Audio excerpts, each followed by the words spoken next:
Ketua Asosiasi Pemerintah Kabupaten seluruh Indonesia. Hari ini saya sangat merasa berbahagia dapat bertemu dengan seluruh rekan-rekan, bapak-bapak dan ibu-ibu bupati seluruh Indonesia yang sangat saya hormati, Direktur Eksekutif Apkasi, Sorman Simanjorang, Bapak, terima kasih yang telah memandu acara kita hari ini, dan seluruh rekan-rekan yang mungkin mewakili Pak Bupati, mungkin sekretaris daerah, atau Pak Wakil Bupati, atau Kepala Bapeda, Kepala DPM PTSP seluruh Indonesia yang berbahagia. Isu kita dan tema diskusi kita hari ini adalah transformasi kelembagaan Dinas Penanaman Modal dan Pelayanan Terpadu Satu Pintu. Kita sepakat bahwa Dinas Pelayanan Modal dan Pelayanan Terpadu Satu Pintu ini adalah jantungnya pelayanan di daerah. Karena seluruh pelayanan perizinan dan penanaman modal telah berada dalam satu kantor DPM PTSP. Sesungguhnya jantung pelayanan di setiap kabupaten adalah dinas ini. Oleh karena itu, apabila kualitas pelayanan di dinas yang kita cintai ini bisa baik, maka wajah pelayanan di sebuah kabupaten itu pun insya Allah akan baik.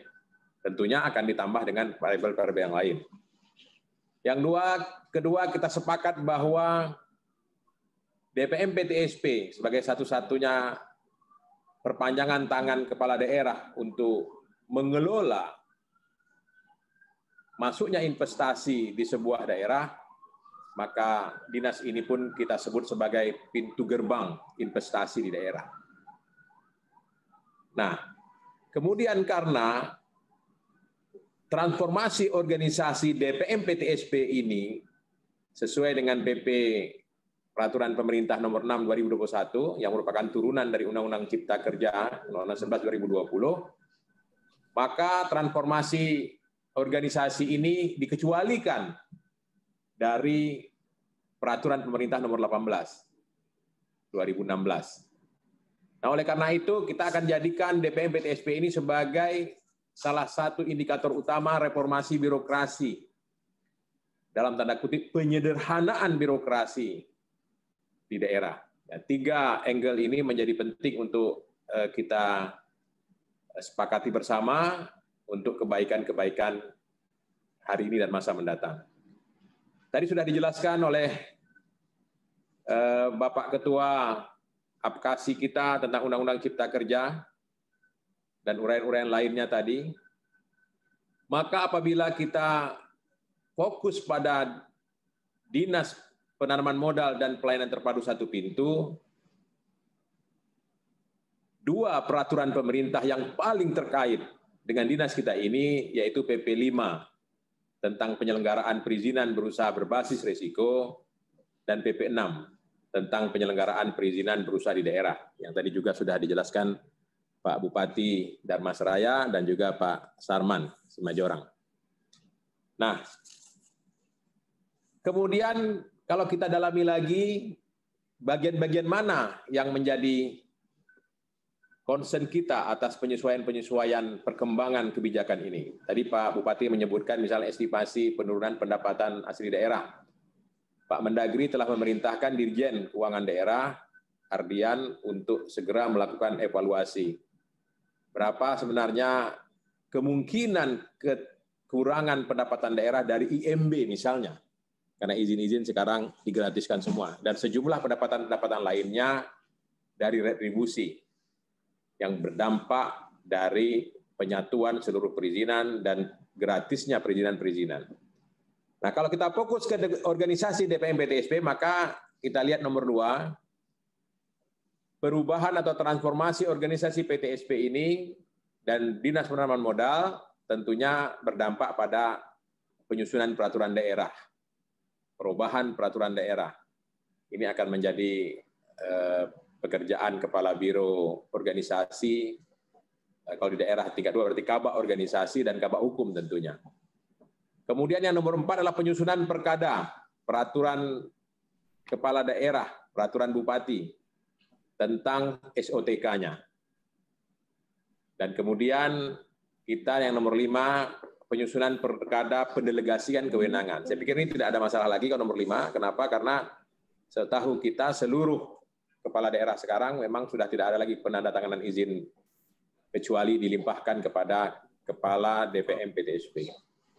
Kita juga segera menyelesaikan penetapan jabatan struktural. Artinya jabatan struktural di DPM PTSP yang masih ada dan sebagian besar fungsional, itu segera kita tetapkan tentunya dan segera kita akan pelantikan. Kira-kira hal-hal ini yang berkaitan dengan isu hari ini kita yang menyangkut organisasi. Nah, apabila kita melihat di PP nomor 6 tahun 2021 yang tadi diuraikan kesimpulan-kesimpulan atau fokus-fokusnya oleh Bapak Bupati, maka kita dapat melihat pada pasal 7 misalnya. Pasal 7 menyebutkan penyelenggaraan perizinan berusaha di daerah dilaksanakan oleh DPM PTSP, baik itu di provinsi, kabupaten maupun kota.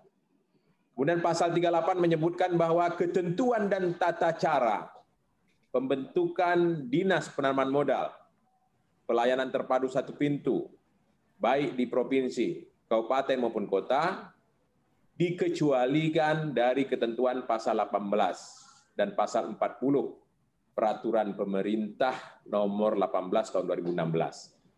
Nah, ini yang barangkali perlu segera akselerasi penyesuaian karena kawan-kawan di bagian organisasi barangkali sekarang sedang melakukan penyederhanaan birokrasi sesuai dengan guidance Kementerian Dalam Negeri Security and Oda yang masih memberi ruang masa transisi ini menjelang tahun 2024 di mana eselon-eselon 3 masih diberi ruang. Sebahagian masih ada. Namun dalam organisasi Dinas Penanaman Modal dan Pelayanan Terpadu Satu Pintu ini dikecualikan dari PP 18. Karena itu pada transformasi organisasi baru Dinas Penanaman Modal dan Pelayanan Terpadu Satu Pintu tidak ada lagi eselon 3 pada operasional manajemen.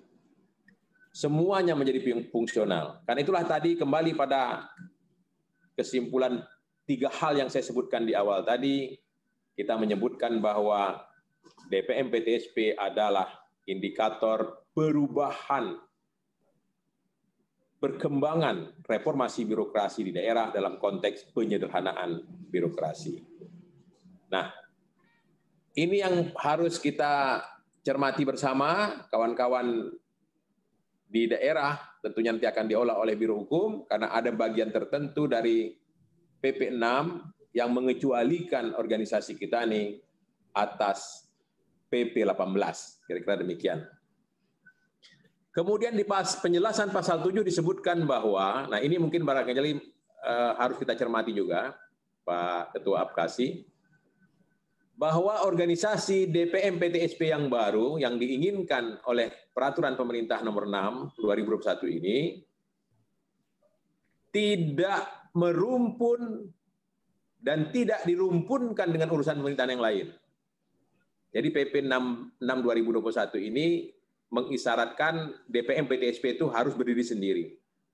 Arah kebijakan regulasi ini adalah untuk memberikan keyakinan kepada daerah bahwa konsistensi, komitmen untuk memberi ruang kepada Dinas Penanaman Modal dan Pelayanan Terpadu Satu Pintu adalah nyata.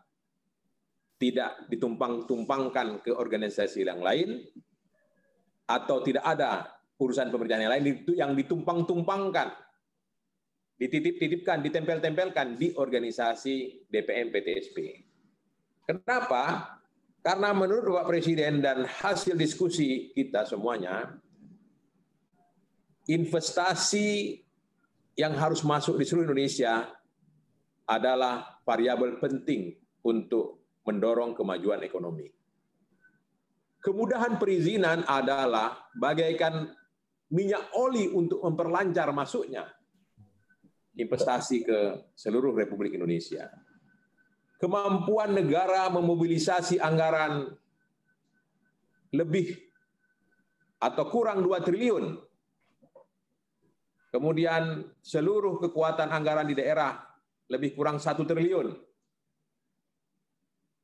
APBD provinsi, APBD kabupaten kota, dan APBD kota hanya 166 triliun. APBD kabupaten paling besar, tentunya dibandingkan dengan APBD provinsi seluruhnya maupun APBD kota. Nah, ke semua kekuatan kita, APBN dan APBD, itu mungkin baru akan mendongkrak laju pertumbuhan ekonomi lebih kurang sepertiga dari laju pertumbuhan ekonomi nyata yang kita hadapi, yang kita terima. Karena itu produk domestik regional bruto, laju pertumbuhan ekonomi sesungguhnya sebahagian besar didorong oleh perkembangan sektor swasta. Nah, disitulah maka titik simpul strategisnya investasi dibutuhkan di sebuah negara untuk memacu pertumbuhan ekonomi. Nah, oleh karena itu maka menjadikan DPM PTSP sebagai SKPD sendiri tanpa ditumpangkan atau ditempelkan ke organisasi lain, atau ada urusan pemerintahan lain yang ditempelkan di DPM PTSP, sehingga dia menjadi mandiri dan tunggal satu, adalah suatu keharusan di masa sekarang. Kira-kira demikian arah kebijakan yang diambil oleh PP nomor 6 tahun 2001 sesuai dengan tantangan kebutuhan pembangunan ke depan. Nah, oleh karena itu tentunya Kementerian Dalam Negeri segera melakukan penyesuaian-penyesuaian atas lahirnya Undang-Undang Cipta Kerja dan peraturan pemerintah tersebut. Ada 2 peraturan Menteri Dalam Negeri yang langsung terdampak. Yang pertama nomor 138 yang sebahagian substansinya kita naikkan menjadi PP 6. Sedangkan Permendagri nomor 100 2016 tentang nomenklatur Dinas Penanaman Modal, nah inilah yang akan kita perbaiki, disesuaikan dengan perkembangan hari ini. Itu yang kita akan revisi. Nah, terkait dengan soal organisasi mandiri atau dinas yang masih bergabung atau menggabungkan beberapa urusan, maka ini juga menjadi isu diskusi kita yang penting pada hari ini. Karena apa? Karena menurut data yang ada pada kami, kalau data ini kurang update, mohon Pak Apkasi mengupdate-nya, masih ada 107 dinas penanaman modal dan pelayanan terpadu satu pintu di seluruh kabupaten, ya, dari 107 dari 416 kabupaten, itu yang dinasnya bergabung dengan beberapa dinas yang lain. Sesuai dengan azas PP 18, pembentukan dinas berbasis urusan yang diserahkan. Besarnya sebuah dinas berbasis beban kerja. Maka kita sangat paham apabila ada beban kerja yang kecil akan digabung dengan beberapa urusan pemerintahan yang serumpun. Ini barangkali penting kita diskusikan nanti karena apabila PP 6 kita ikuti penuh, berarti ada 107 kabupaten akan segera melakukan perbaikan organisasi DPM PTSP-nya yang tadinya menempel atau ditempel harus menjadi mandiri. Nah, kira-kira isu penting di kabupaten adalah ini. Kalau kota kemarin pada saat kita diskusi hari Selasa dengan Asosiasi Pemerintah Kota, tidak ada masalah karena 22 kota yang DPM PTSP-nya masih bergabung-gabung, para wali kota siap untuk memandirikannya. Provinsi sudah tidak ada masalah soal kemandirian ini karena seluruh DPM PTSP provinsi memang sudah tidak bergabung lagi dengan dinas yang lain. Maka 107 kabupaten kota tentunya mempunyai pertimbangan-pertimbangan tersendiri atas kebijakan ini. Ini akan kita beri ruang diskusi pada tema kita hari ini. Nah, kemudian tadi sudah dijelaskan Pak Simajorang bahwa isi daripada rancangan peraturan Menteri Dalam Negeri tentang organisasi baru kita ini simpel saja. Kita hanya menyangkut 4 hal. Yang pertama tentang bentuk dan nomenklatur. Yang kedua tentang susunan organisasi, tugas dan fungsi. Yang ketiga tentang jabatan fungsional dan teknis. Dan yang keempat tentang pembinaan dan pengawasan. Jadi Permendagri ini sedikit sekali pasalnya, kita hanya fokus ke 4 hal ini. Nah, fungsi. Dinas Penanaman Modal dan Pelayanan Terpadu Satu Pintu sesungguhnya fungsinya 2, yaitu dikelompokkan pada fungsi penanaman modal dan kelompok kedua adalah fungsi perizinan. Kalau kita uraikan apa saja fungsi-fungsi di bidang penanaman modal di organisasi kita ini, itu ada 1 sampai dengan 12. Dan apabila kita uraikan apa saja fungsi daripada penata perizinan, itu ada 1 sampai dengan 8. Kalau nanti ada kawan-kawan DPM PTSP yang merasa ada kekurangan ini, kami minta untuk dikoreksi dan ditambahkan. Jadi berbasis 2 fungsi ini, maka sesuai dengan arahan Pak Presiden dan sesuai dengan perkembangan zaman sekarang tentang organisasi, di mana organisasi publik sekarang sudah bergeser dari Weberian menuju ke New Public Service, bahkan berkembang menjadi Dynamic Governance, maka tipologi yang ada saat ini itu tak mencerminkan organisasi modern sekarang. 8 bidang di DPN PTSP, sesungguhnya 4 bidang mengemban 1 kelompok fungsi, yaitu fungsi penanaman modal. 4 bidang yang lain juga mengemban 1 kelompok fungsi, yaitu fungsi perizinan. Nah, berbasis fungsi inilah maka transformasi organisasi baru DPM PTSP ini hanya mengenal operasional manajemennya pada 2 kelompok fungsional. Maka kalau kita menarik pembangunan sebuah organisasi berdasarkan teori Meisberg, maka kepala dinas sebagai kepala dibantu oleh 2 kekuatan utama manajemen, yaitu handling manajemen tangan dan operasional manajemen kaki. Maka organisasi itu ibarat tubuh manusia yang bisa berjalan dengan 2 kaki dan tangan. Sebagai handling manajemen, sekretaris masih kita berikan jabatan struktural sebagai eselon 3. Di bawah sekretaris ada 1 jabatan eselon 4, yaitu Kasubag Umum. Sedangkan fungsi-fungsi handling manajemen lainnya di bawah sekretaris, itu kita kasih jabatan fungsional semua. Ya, nanti akan ada fungsional arsiparis di situ, fungsional pelayanan umum di situ, dan lain sebagainya, yang dibutuhkan oleh sekretaris sesuai dengan kondisi masing-masing daerah.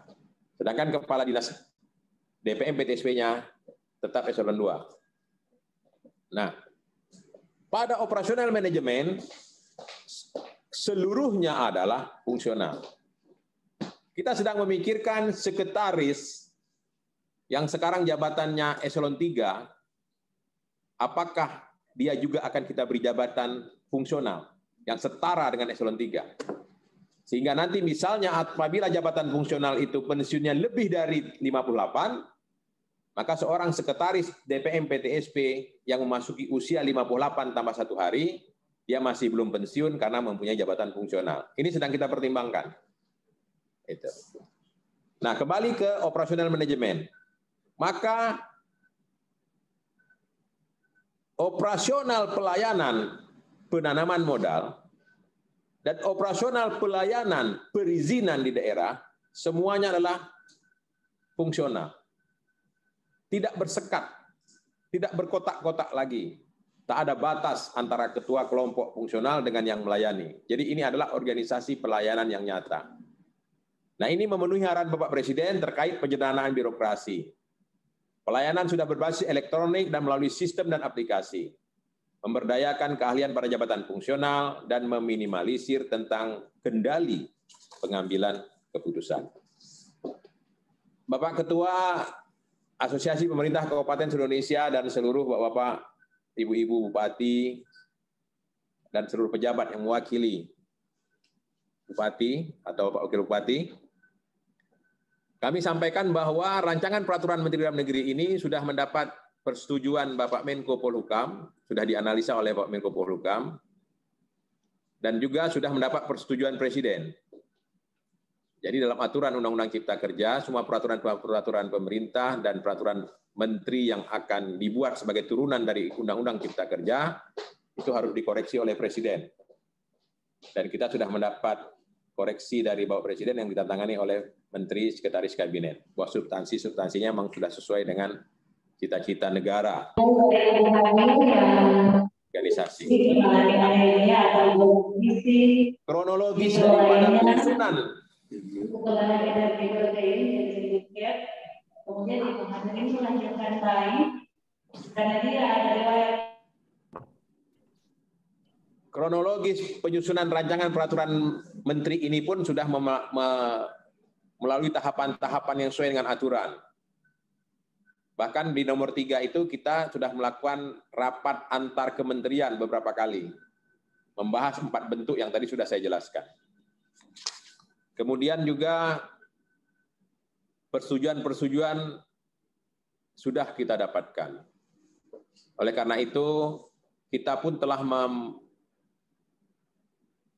menggarap lahirnya jabatan fungsional baru untuk kita, yaitu fungsional penata perizinan dan fungsional penata kelola penanaman modal.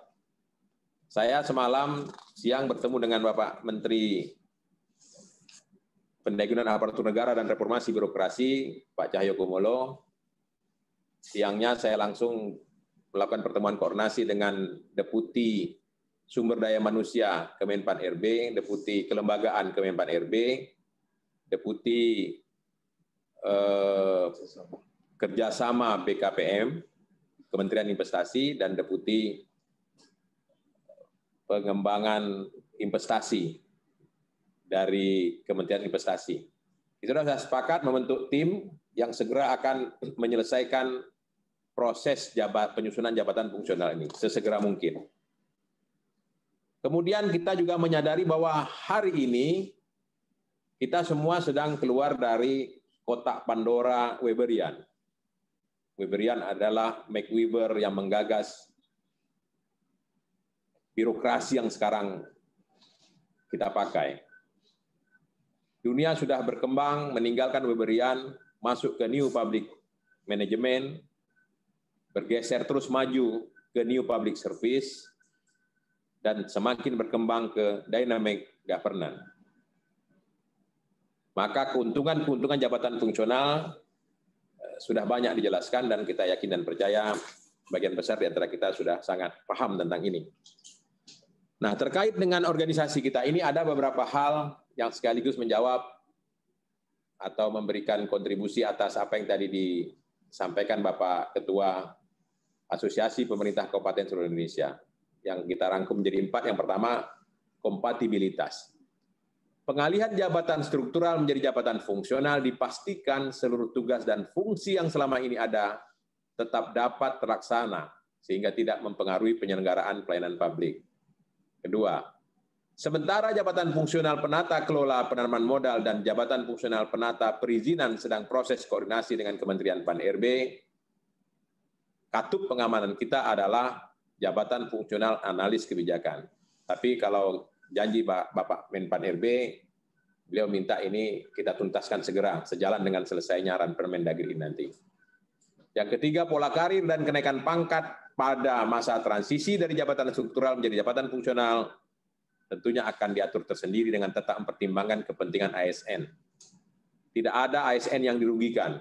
Pendapatan penghasilan jabatan fungsional tidak berbeda dengan jabatan struktural sebelumnya.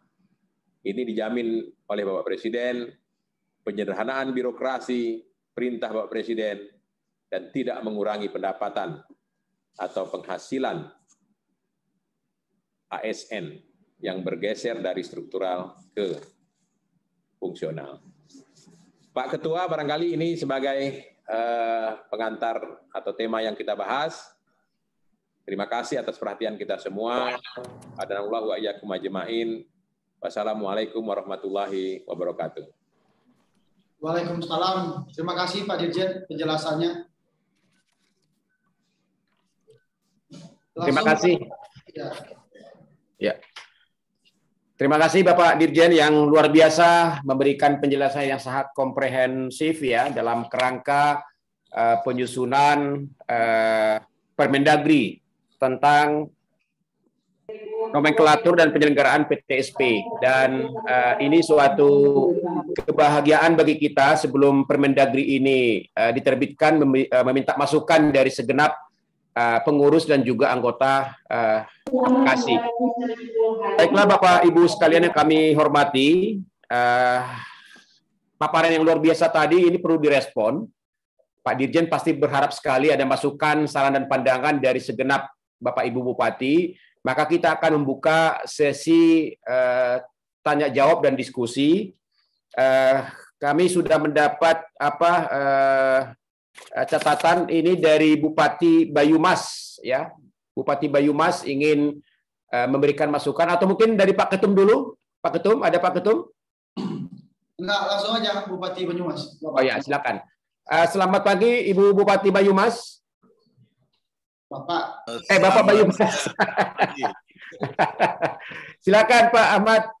Oke, terima kasih saya sampaikan kepada Pak Sarman dan salam hormat saya kepada Pak Dirjen dan juga Pak Sultan, Ketua Apkasi, serta teman-teman semuanya, para bupati atau wakil bupati atau yang mewakili.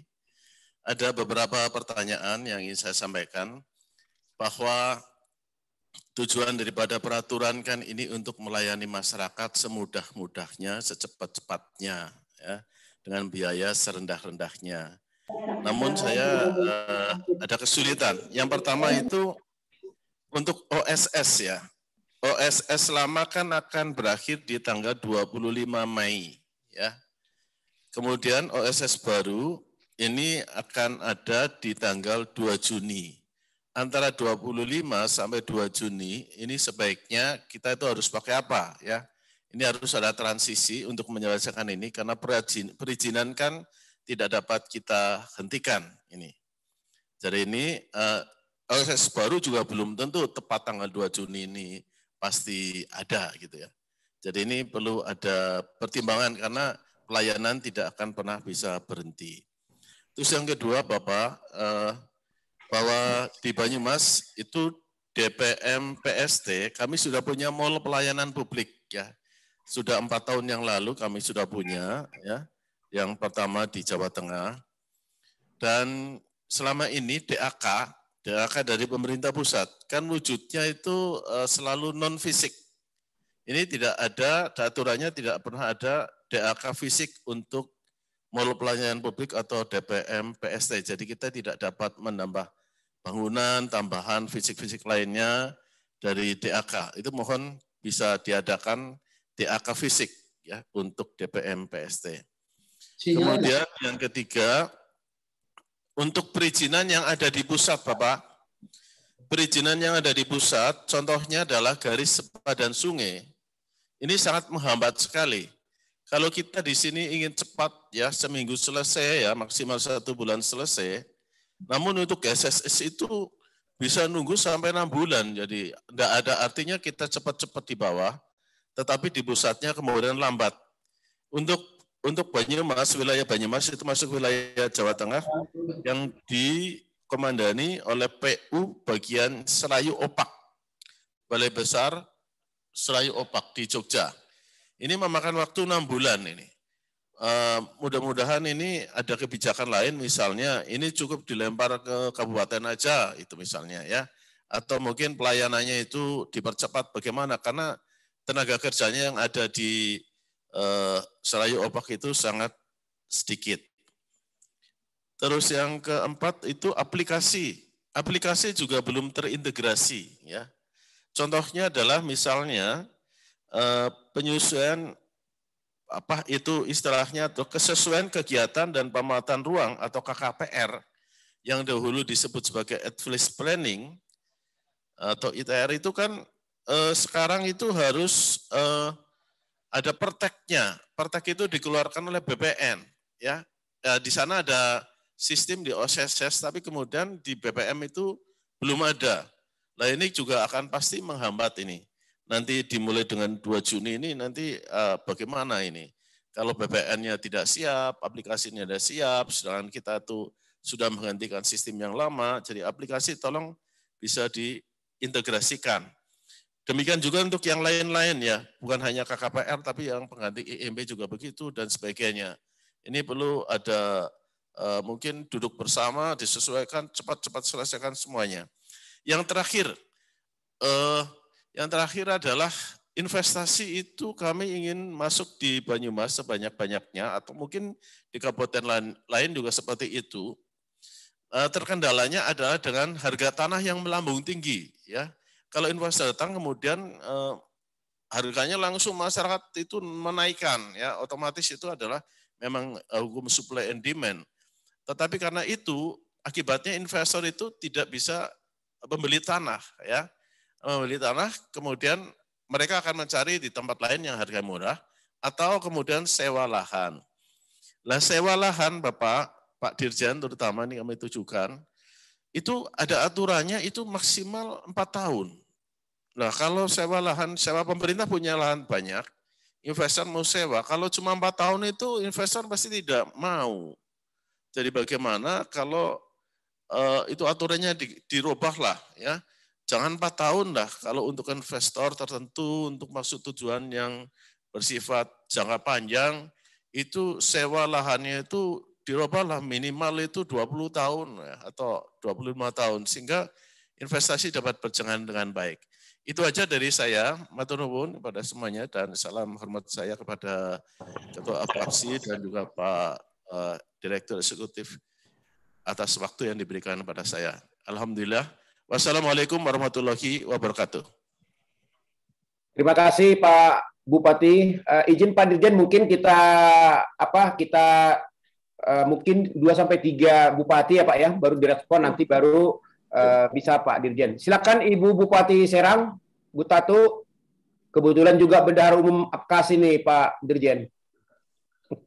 Ya, terima kasih Pak Sarman. Assalamualaikum warahmatullahi wabarakatuh. Salam hormat kepada Pak Dirjen Bina Adwil, Bapak Dr. Suharja, kemudian Pak Ketua Umum APKASI beserta seluruh jajaran pengurus dan kawan-kawan Bupati seluruh Indonesia, kemudian juga dari jajaran Pemda Kabupaten yang hadir pada kesempatan ini, Pak Sekda, Kepala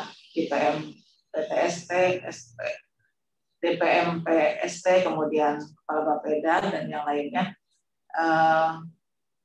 Saya ingin memberikan beberapa saran masukan, kemudian juga penjelasan terkait dengan yang tadi Bapak sampaikan. Pada prinsipnya pemerintah Kabupaten Serang mendukung langkah yang diambil oleh pemerintah pusat, Pak Dirjen, berkaitan dengan rencana jabatan fungsional, sebagaimana surat yang telah kami sampaikan ke Pak Menteri Dalam Negeri melalui Direktur Jenderal Otonomi Daerah pada tanggal 29 April 2021.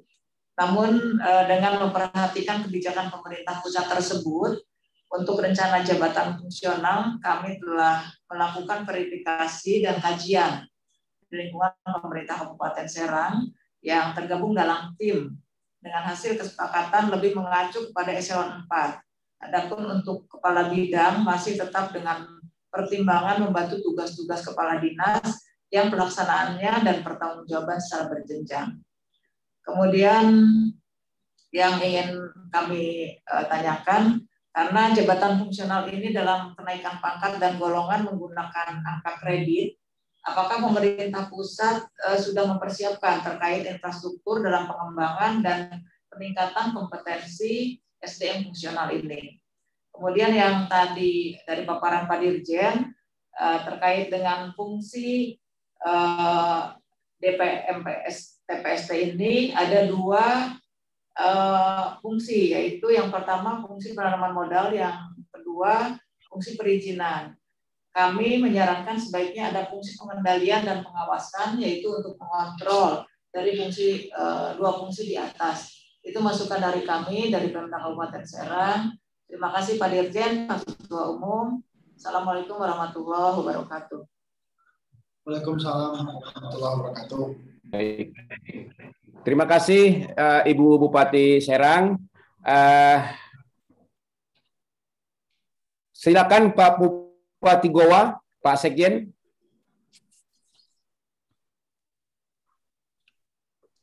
Baik, Assalamualaikum warahmatullahi wabarakatuh.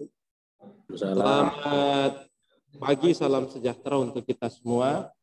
Bapak Dirjen yang kami hormati dan banggakan, Bapak Ketua Umum Apkasi yang kami hormati dan banggakan, beserta dengan seluruh pengurus Apkasi dan Pak Sarman bersama dengan seluruh jajaran sekretariat yang sama-sama saya hormati dan banggakan.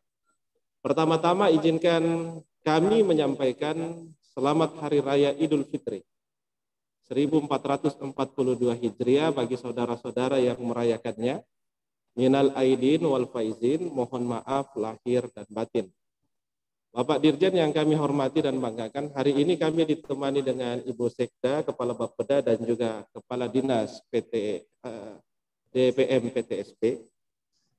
Ada beberapa pertanyaan yang kami ingin sampaikan, namun ada beberapa pertanyaan tadi juga yang sudah disampaikan oleh teman-teman Bupati sebelumnya. Oleh karena itu saya akan fokus di satu saja menjadi pertanyaan dan mohon diberikan penjelasan Bapak Dirjen, bahwa dengan terbitnya PP nomor 6 tahun 2021 terkait penyelenggaraan perizinan berusaha di daerah, kalau kita melihat pasal 14 ayat 1 dan ayat 4-nya mengatakan bahwa ada beberapa, ini juga termasuk tadi penjelasan Bapak Dirjen, ada beberapa izin-izin yang dihapuskan dan tidak dilakukan pungutan biaya. Nah, ketika kita izin-izin ini dihapuskan dan tidak melakukan pungutan biaya, kami tentu akan merasakan dampak pengurangan dari pendapatan asli daerah kami di wilayah. Contoh saja kami sudah sebutkan seperti yang disampaikan Pak Dirjen berkaitan dengan IMB, kami hampir kehilangan pendapatan puluhan miliar, Pak. Tetapi ketika kami melihat di pasal 14 ayat 4, di situ mengatakan bahwa dalam hal pelaksanaan pelayanan perizinan berusaha yang menyebabkan berkurangnya pendapatan asli daerah, pemerintah pusat memberikan dukungan insentif anggaran kepada daerah. Nah, oleh karena itu, mohon izin Bapak Dirjen agar diberikan penjelasan yang lebih konkret berkaitan dengan dukungan insentif anggaran kepada daerah bagi daerah yang mengalami pengurangan pendapatan asli daerah karena dihapuskannya beberapa pungutan biaya-biaya dalam izin-izin sesuai dengan PP yang telah dikeluarkan. Itu yang menjadi pertanyaan kami. Terima kasih Pak Dirjen, Pak Ketua Umum, Pak Sarman. Assalamualaikum warahmatullahi wabarakatuh. Waalaikumsalam warahmatullahi wabarakatuh. Baik, terima kasih Pak Sekjen. Pak Dirjen, mungkin 3 dulu bisa direspon, nanti baru kita buka sesi berikutnya. Ke Pak Dirjen kami persilahkan. Terima kasih Pak Simajorang, Pak Ketua Apkasi, dan Bapak-Bapak serta Ibu yang tadi telah memberikan respon. Terima kasih sekali. Saya di sini bersama Direktur saya, Pak Prabawa. Ini Direktur yang menangani pembinaan PTSP. Dia adalah Direktur Dekonsentrasi, Tugas Pembantuan, dan Kerjasama. Nah, tadi di sambutan Pak Ketua Apkasi ada tentang kerjasama. Tadi juga pada latar belakang kita sebelum bicara juga ada kerjasama. Ini Direkturnya, Dr. Prabawa. Sebelah kiri saya, Dr. CK dari Dirjen Otonomi Daerah, Direktur Fasilitasi Kelembagaan dan Kepegawaian Daerah. Ini kawan-kawan di daerah ini sangat hafal ini dengan Pak CK ini tentunya, paling banyak berhubungan. Dan sejumlah rekan-rekan lainnya ada yang menangani kecamatan, Pak Edi dan segala macamnya. Ya nanti kami akan berbagi menjawab ini. Sebelum kita masuk ke materi jawaban Pak Sarman Simajorang, saya setelah mendengar Pak Ketua Apkasi, kemudian tadi Bupati Goa, saya merasa sudah sangat tua ini Pak Sarman Simajorang. Ini adik-adik kita udah muda sekali rupanya. 31, 35. Kategori tua itu 70 tahun, Pak. Iya, makanya. Kalau saya tadi, saya bandingkan waktu saya dulu umur 35, saya di mana 35? 35 itu saya masih camat itu, Pak Bupati. Pak Bupati gua udah jadi bupati, saya 35 masih camat. 36 jadi kepala Dispenda saya.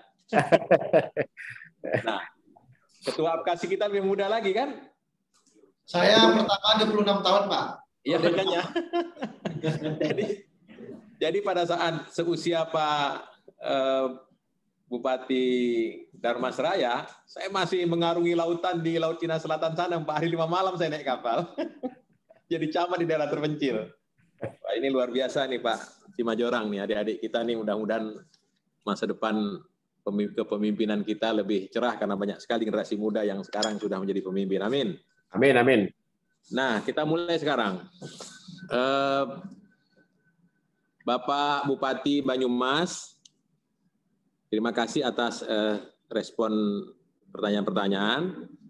Saya langsung WA ke Direktur Pembinaan Investasi di Kementerian Investasi. Beliau menyebutkan sampai dengan 2 Juni masih pakai OSS yang lama, Pak Dirjen katanya. Berarti Pak Bupati sudah menggunakan nomenklatur persetujuan kesesuaian kegiatan pemanfaatan ruang sebagai pengganti izin lokasi. Sudah ada edaran Kementerian ATR dan BPN. Tadi malam kami berdiskusi dengan 2 deputi di BKPM, ya Pak Yuliot dengan Pak Riyadno ya.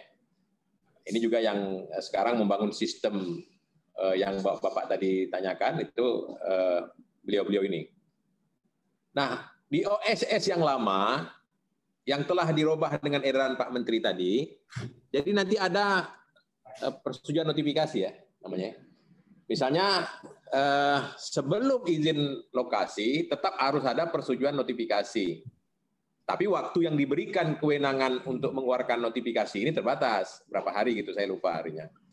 Itu nanti dikoordinir oleh perpanjangan tangan Pak Bupati, yaitu DPM PTSP. DPM PTSP lah yang akan berkoordinasi dengan BPN atau instansi lain terkait, kemudian baru memberikan notifikasi ke OSS. Nah itu perbaikan. Semarang waktu kami diskusi dengan Apexi juga muncul hal yang sama, Pak Bupati Banyumas. Ditanyakan oleh Wali Kota Blitar. Nah, jawaban dari kawan-kawan BKPM kami juga sudah sampaikan. Seperti itu. Nah, jadi dari 25 Mei sampai dengan 2 Juni, kita masih memakai OS yang lama. Kemudian saran Pak Bupati Banyumas akan menjadi perhatian kita tentang dana alokasi khusus, ya kan, DAK fisik. Ya. Sebenarnya Bapak Presiden Jokowi ini banyak sekali memberikan afirmasi-afirmasi kebijakan sebagai instrumen untuk percepatan pembangunan. Jadi DAK kita sekarang aja ini, dulu zaman Pak Presiden kita sebelumnya itu DAK reguler. Kalau sekarang ini ada DAK afirmasi, ada DAK percepatan ya, ada beberapa DAK yang dibuat Bapak Presiden sebagai instrumen untuk menjadi penyeimbang di mana titik lemah pembangunan, dikeluarkan DAK untuk mengisi kekurangan. Nah, kalau sekiranya nanti seperti mall pelayanan publik yang disampaikan oleh Bapak Bupati memenuhi analisa-analisa ini akan menjadi bahan diskusi kami tentunya dengan Bappenas dan Kementerian Keuangan. Terkait garis sempadan Serayu Opa yang memakan waktu 6 bulan, saya sudah WA teman di BKPM, mungkin mereka lagi cari dokumennya nih, dia belum jawab, jadi saya tunda dulu jawabannya. Sedangkan aplikasi Bapak-Bapak, BKPM, Kementerian Investasi sekarang, yang telah Bapak Presiden resmikan dari badan menjadi kementerian, karena begitu pentingnya investasi seperti yang kita diskusikan di depan tadi, Nah, ini akan bekerja sama dengan Indosat. Indosat kan memang sudah sangat handal ya, membangun infrastruktur jaringan, dan insya Allah sekarang proses itu sedang berjalan. Kita berharap ini akan berhasil, sehingga aplikasi yang belum terintegrasi, atau mungkin nanti aplikasi-aplikasi di sejumlah kabupaten yang jauh mungkin akan mengalami hambatan-hambatan, mudah-mudahan akan dapat teratasi secara bertahap. Kira-kira demikian. Nah, kemudian harga tanah. Ini memang satu problem di tempat kita, Bapak-Bapak. Saya lama di Kepulauan Riau. Saya mulai meniti karir dari sekretaris camat, kepala dinas pendapatan, kepala Bapeda di kabupaten, Bapeda provinsi, sampai sekda provinsi saya. Di daerah Kepulauan Riau yang berbatasan dengan Singapura dan Malaysia. Kami bersaing untuk mengembangkan kawasan industri dengan Singapura dan Malaysia. Itu soal tanah kita sudah jelas-jelas kalah. Kita tidak punya bank tanah. Pemda tidak punya uang kalau tidak punya tanah, kalau tidak membebaskan tanah. Sementara Raja Johor punya tanah banyak, tanah dia. Jadi begitu investor datang ke Johor, terus datang ke Karimun dan ke Bintan, dia langsung pilih Johor. Karena tanahnya langsung satu tangan saja dengan Sultan, dengan negara bagian Johor. Nah, ini adalah persoalan klasik di kita. Karena itu dulu ada ide bagaimana kalau pemerintah daerah itu pada saat dia mulai berkembang, pada saat tata ruang sedang disusun, satu di antara APBD untuk membeli tanah yang menjadi milik pemerintah. Yang pada saat nanti misalnya daerah itu berkembang, harga tanah sudah dapat terkendali karena pemerintah daerah sudah membebaskan tanah. Nah, tapi kan APBD daerah baru juga kecil. Ini adalah persoalan-persoalan yang kalau menurut pepatah Melayu, tadi Pak Simanjorang berpantun, pepatah Melayu itu ibarat gadis berkain pendek. Ditarik ke atas nampak dada, dan nampak lutut, ditarik ke bawah nampak dadanya. Begitulah keuangan daerah ini. Selalu saja tidak cukup. Karena itu saya selalu mengatakan kepada kita sebagai Bapeda, misalnya kawan-kawan, bahwa kehebatan kita adalah mengelola paradok pembangunan. Paradok pembangunan adalah sumber daya yang terbatas dihadapkan dengan keinginan yang tidak terhingga. Bagaimana mengelola ini. Nah, kembali ke tanah ini Bapak Bupati, ini adalah hal klasik yang memang tak semua daerah dapat memecahkannya. Pemerintah pusat juga selalu menjadi isu penting ini. Nah, karena itu dalam urusan kepentingan umum, untuk kepentingan umum itu memang dilindungi undang-undang. Tapi kalau untuk kepentingan investasi tetap saja harus pemerintah memediasi menggunakan pihak ketiga untuk melakukan penaksiran harga tanah, harga pasar, seperti itu. Jadi komponen harga tanah memang menjadi bagian daripada harga. Kalau kita bercermin ke negara Singapura misalnya, Singapura juga harga tanahnya luar biasa. Tetapi kenapa investor masih berani masuk ke Singapura dibandingkan ke Batam? Padahal harga tanah Singapura jauh lebih mahal daripada Batam. Nah, ternyata Singapura mampu mengefisienkan sisi yang lain dari sebuah investasi. Nah, kita barangkali yang sana belum. Karena itu organisasi-organisasi pelayanan, organisasi-organisasi investasi di masa depan yang mampu bersaing dan terus tumbuh adalah organisasi-organisasi yang memuliakan efisiensi. Nah, itulah yang dimenangkan Singapura, sehingga walaupun lahannya mahal, tetap saja industri di Singapura lebih maju dari tempat kita. Seperti itu. Jadi kalau soal lahan mahal, Singapura juga mahal. Memang ini berat bagi, saya sangat paham ini Bapak Bupati Banyumas. Kita sangat paham betapa susahnya Pak Bupati mengelola persoalan tanah ini. Lalu Ibu Ratu yang sangat saya hormati, terima kasih atas beberapa saran Ibu tadi. Nah, berkait dengan kepala bidang. Nah, ini yang saya selalu mengajak kita berdiskusi sesuai dengan tantangan zaman hari ini, bahwa dunia sekarang memang sudah hampir meninggalkan mazhab Weberian ini. Bu Tatu, saya sudah berusia 57 tahun, Pak Prabowo 58. Terus terang saya katakan saya ini adalah generasi lama, generasi Weberian ini. generasi yang sudah terbiasa dengan kotak-kotak birokrasi. Barangkali generasi muda kita seperti Bupati Goa, Bupati Dharmasraya, mungkin aneh nih melihat saya ini. Ini Bapak ini pejabat lama nih, pakai eselon-eselon. Sementara generasi milenial itu, dengar-dengar eselon itu mereka alergi sekarang. Nah, kami yang Weberian ini memang agak susah mau keluar dari kotak Pandora ini. Contohnya saja Kementerian Dalam Negeri, Bapak Ibu. 2 tahun yang lalu pada saat Presiden memerintahkan 2 level birokrasi saja masa transisi, kami itu susah sekali untuk menghitung mana nih yang mau kita hapus jadi fungsional. Jadi kita membuat pola minimal waktu itu, Ibu Tatu. Pola minimal itu kita tak lebih dari 100 kita hapus eselon itu. Tapi karena tahun berikutnya Presiden gencar perintah, sekarang 1000 eselon 4 Kemendagri sudah tidak ada lagi. Semua sudah jadi fungsional. 300 eselon 3 Kemendagri sudah tidak ada lagi. Semua sudah jadi fungsional. Dan itu sudah berjalan 7 bulan. Dan bulan ke-7 ini, karena kita akan diskusi tentang eselon ring ini, saya tuh bertanya dengan anak-anak adik-adik saya, yang eselon 3, eselon 4, apakah kau masih bahagia? Bahagia, Bang. Ini sebelah saya nih, Edi. Dan APDN. Bahagia dia bilang. Kenapa? Karena ternyata tak ada perubahan-perubahan daripada pendapatan sama. Nah, memang tadi diragukan misalnya saran Ibu tadi, bagaimana nih soal angka kredit dan segala macamnya. Ini ibarat hal-hal yang baru yang kita belum pahami. Setelah kita jalani setahun, dia menjadi lancar. Ternyata setelah 6 bulan adik-adik ini sudah sangat paham bagaimana meningkatkan angka kreditnya. Nah, sepanjang aturannya, benar saran Ibu tadi, aturannya betul-betul harus kita kawal agar dapat aplikatif di lapangan. Itu insya Allah, karena Menpan sudah menjamin itu dengan kita. Nah, seperti itu. Nah, jadi Ibu, di organisasi kita yang lain, maka Kemendagri memberi ruang pada masa transisi menuju 2024. Karena target Bapak Presiden 2024 birokrasi kita harus berkualifikasi birokrasi dunia. Kalau birokrasi dunia ini memang tak bisa lagi kita pertahankan di Weberian. Coba keluarkan yang organisasi negara bagian Washington DC misalnya. Nah, jadi di sejumlah negara-negara maju sekarang, tentunya banyak di antara Bapak Ibu Bupati pasti sudah sangat memahami ini. Sudah tidak ada lagi eselon. Seperti misalnya di negara bagian Washington DC, itu betul-betul sudah sangat fungsional.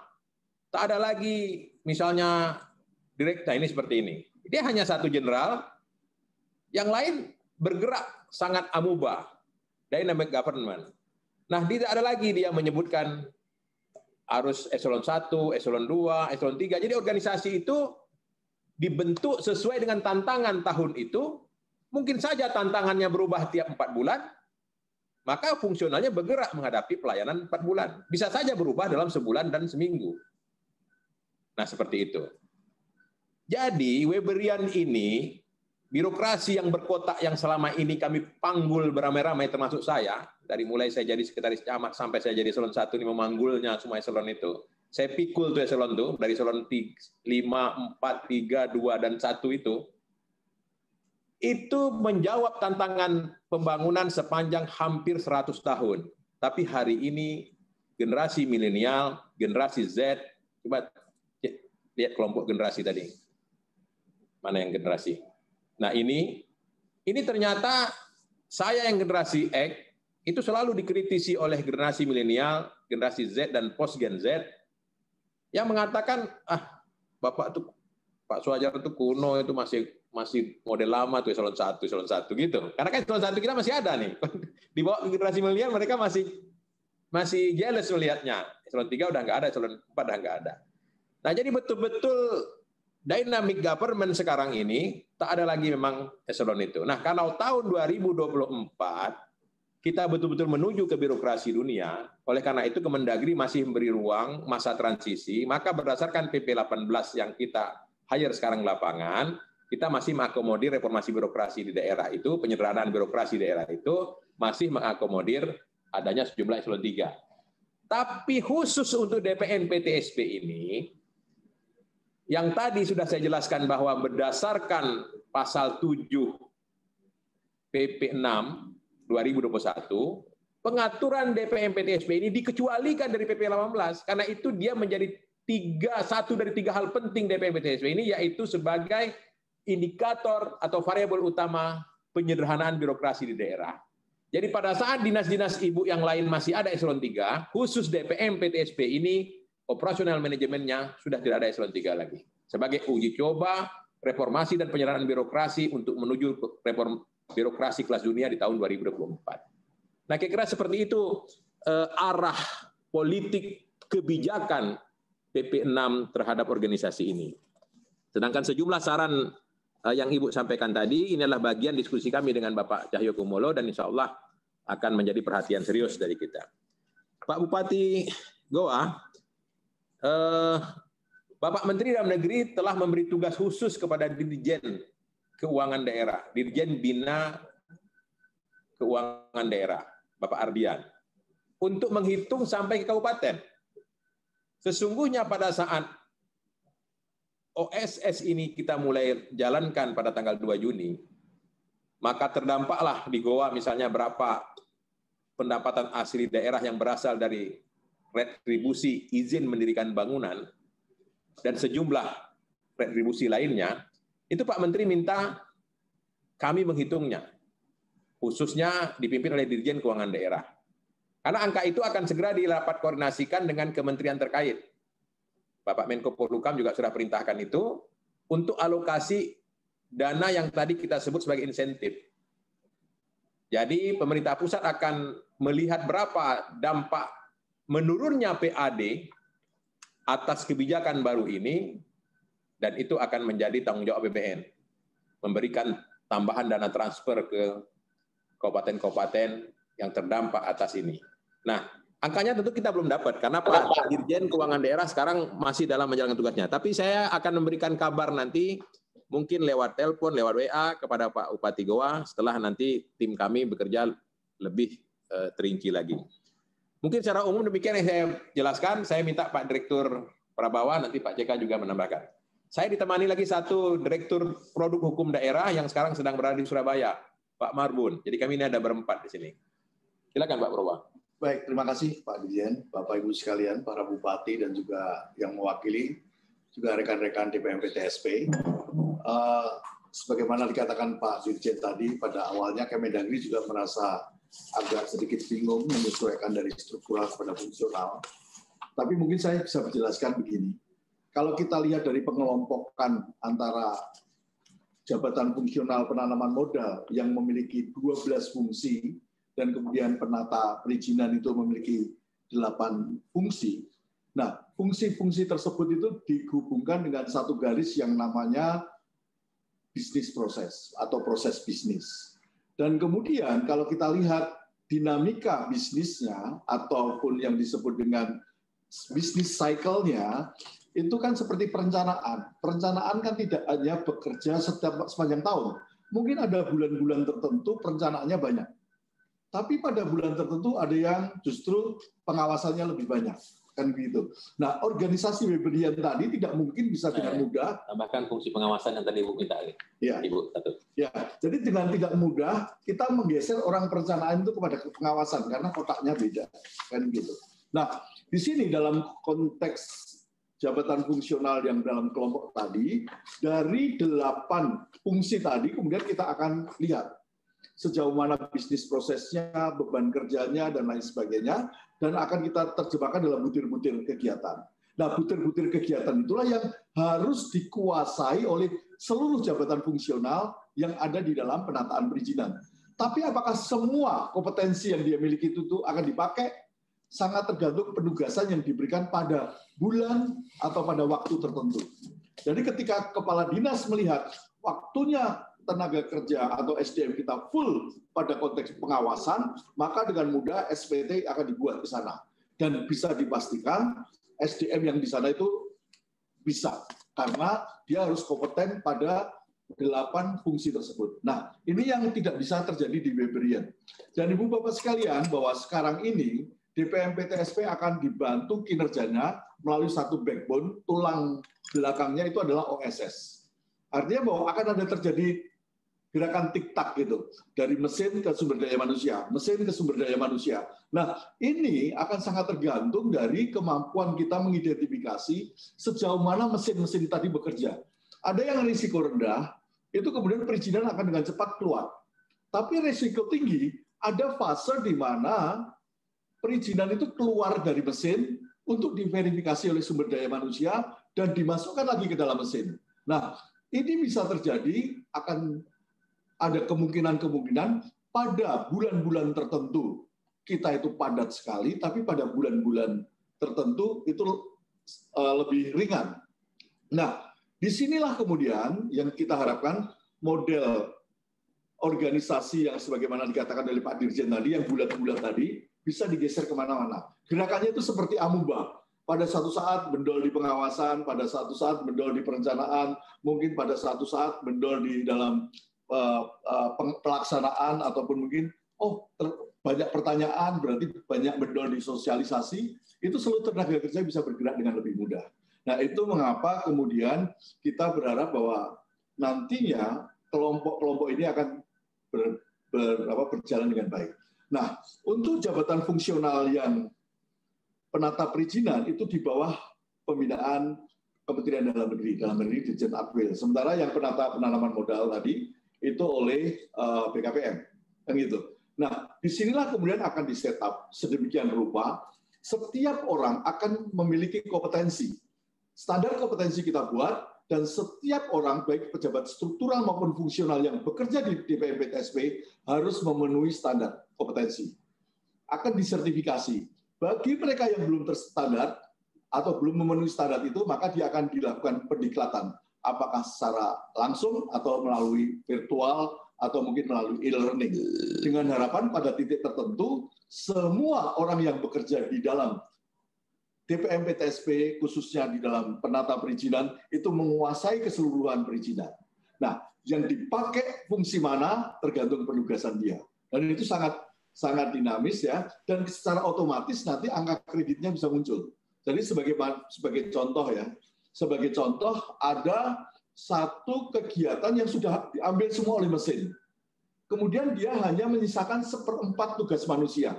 Berarti kan dia hanya 1/4 bebannya. Tapi ada juga yang verifikasi tadi. Verifikasi tidak bisa dilakukan oleh mesin. Karena dia sepenuhnya dilakukan oleh sumber daya manusia. Maka dia memiliki angka kredit yang lebih tinggi. Dan itu sudah dihitung semua.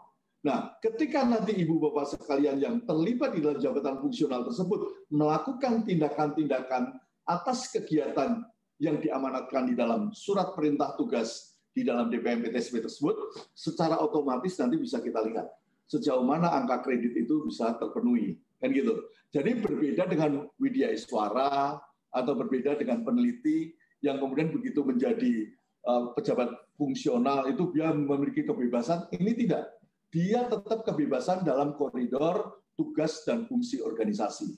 Dan dia bersama-sama diukur atas kinerja organisasi. Nah, ini beberapa hal yang perlu kami jelaskan, tetapi pada saat ini sebenarnya Kementerian Dalam Negeri sedang menyiapkan itu semua, baik angka kredit, baik kenaikan pangkat, baik juga bagaimana standar kompetensi, proses sertifikasi, maupun juga proses-proses diklat yang dilakukan. Terima kasih, Pak. Pak JK, katakan. Silakan, Pak Direktur. Bismillahirrahmanirrahim. Yang saya hormati Pak Dirjen, Pak Ketum, Bapak Ibu Bupati Indonesia, mohon izin menambahkan tadi terkait dengan penyederhanaan birokrasi.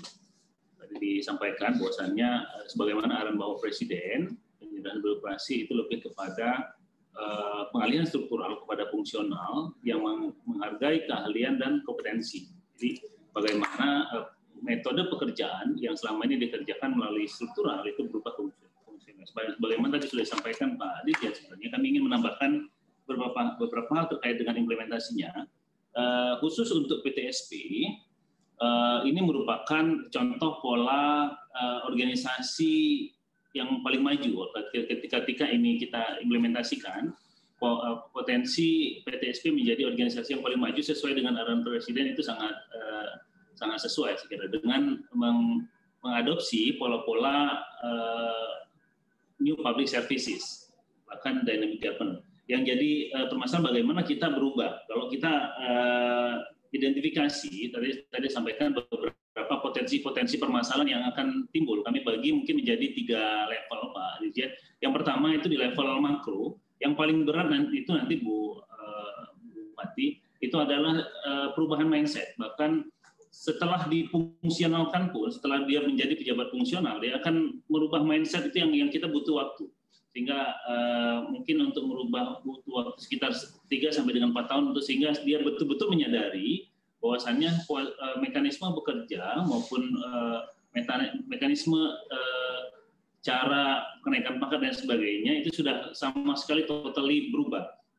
Itu yang pertama. Yang kedua di level meso sebenarnya kita masih saat ini sedang berdiskusi juga dengan Kemenpan maupun tim RB nasional terkait dengan regulasi maupun pedoman penyetaraannya. Walaupun sekarang sudah keluar sebenarnya Permenpan 17 tahun 2021, hanya saja ada beberapa hal yang masih kurang, misalnya penetapan standar kompetensi dan lain sebagainya.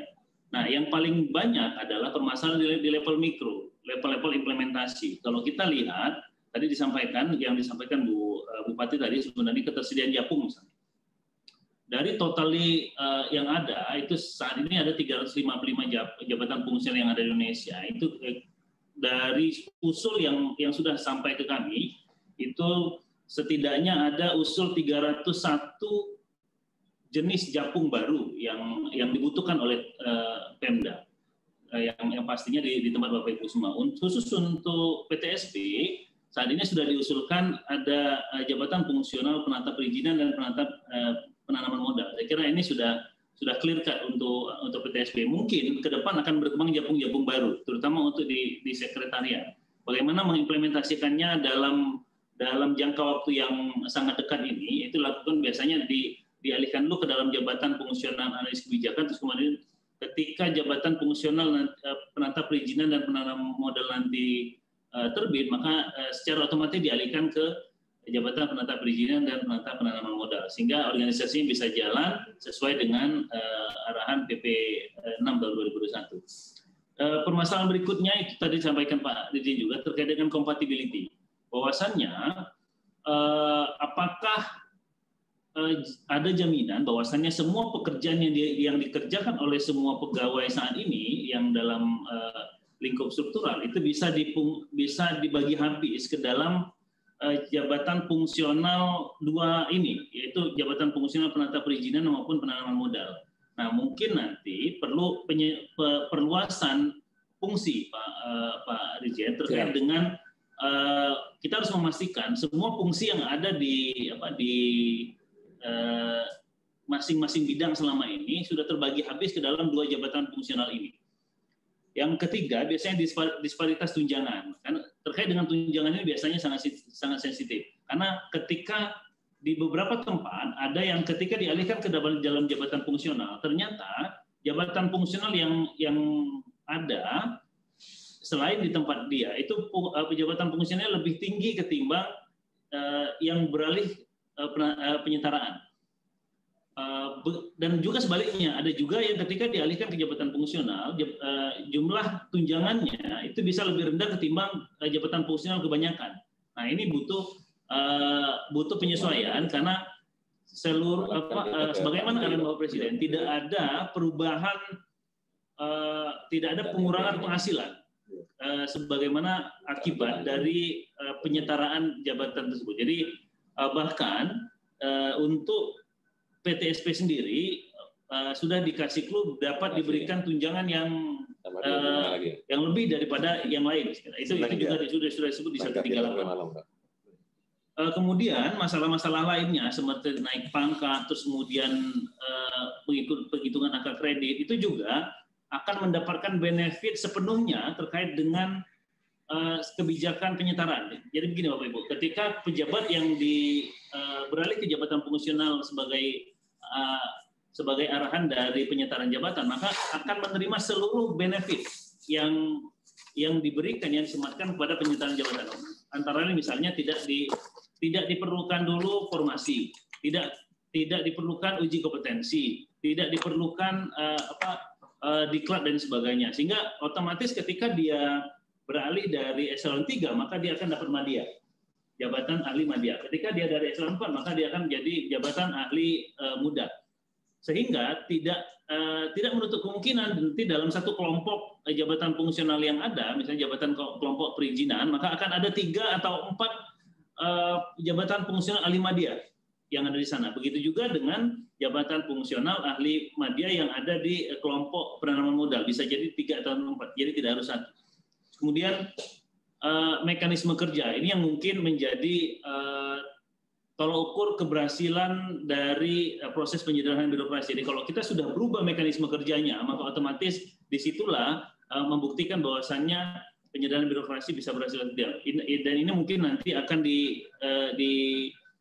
dibuatkan Permendagri khusus Pak Dirjen terkait dengan mekanisme kerja khusus untuk PTSP. Bagaimana mekanisme kerjanya, skema squad team yang digalakkan, sehingga diimplementasikan ke dalam PTSP itu seperti apa.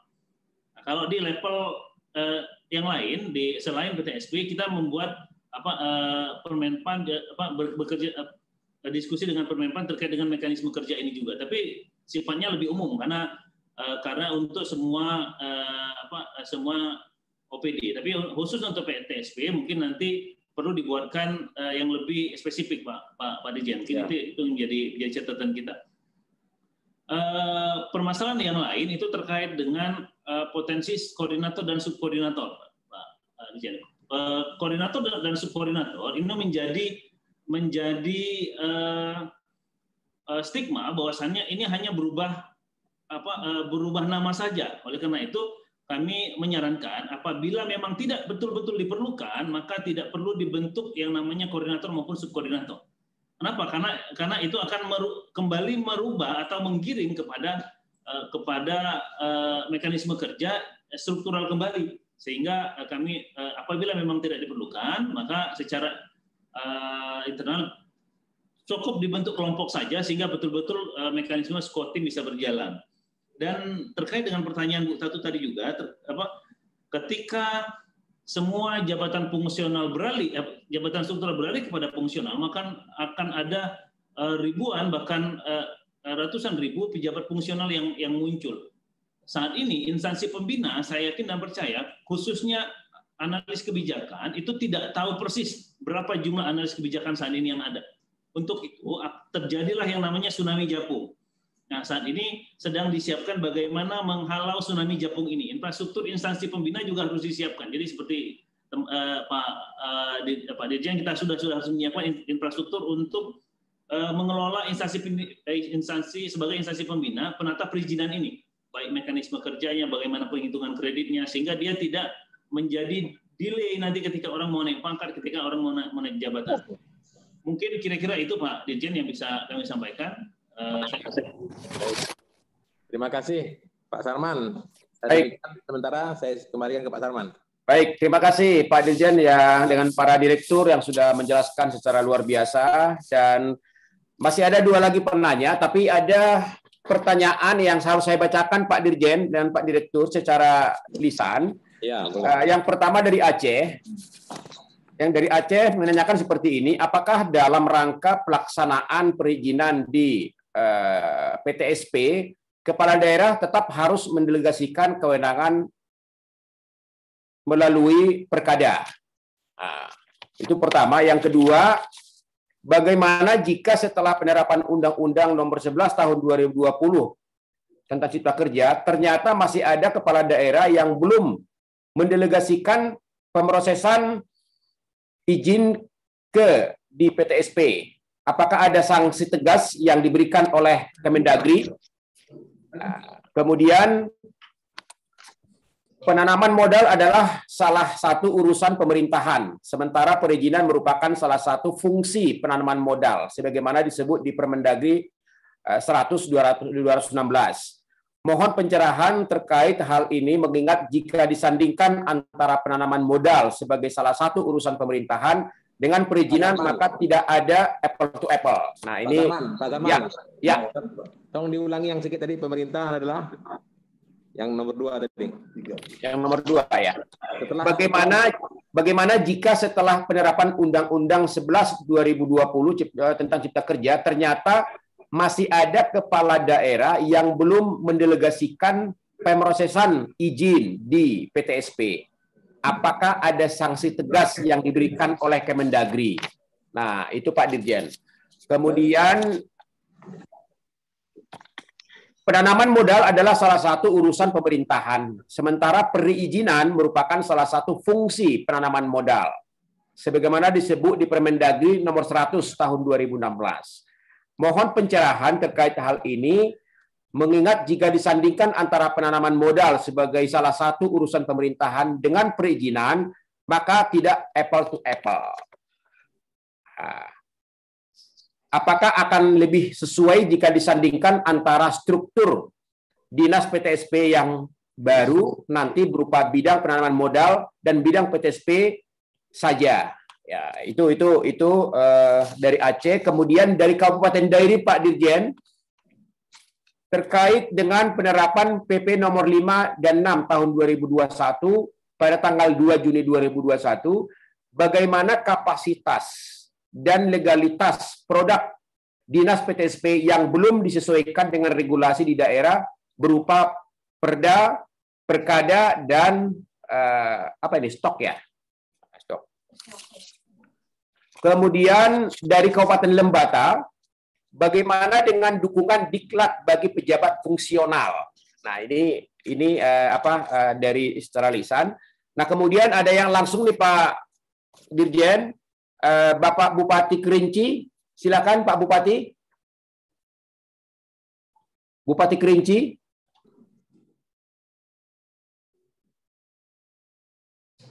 Bupati Kerinci silakan.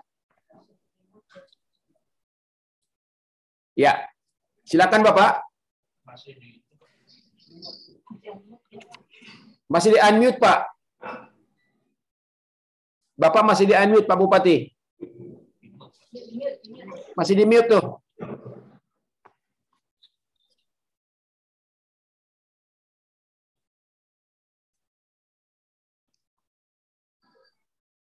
Pak Bupati masih di mute Pak.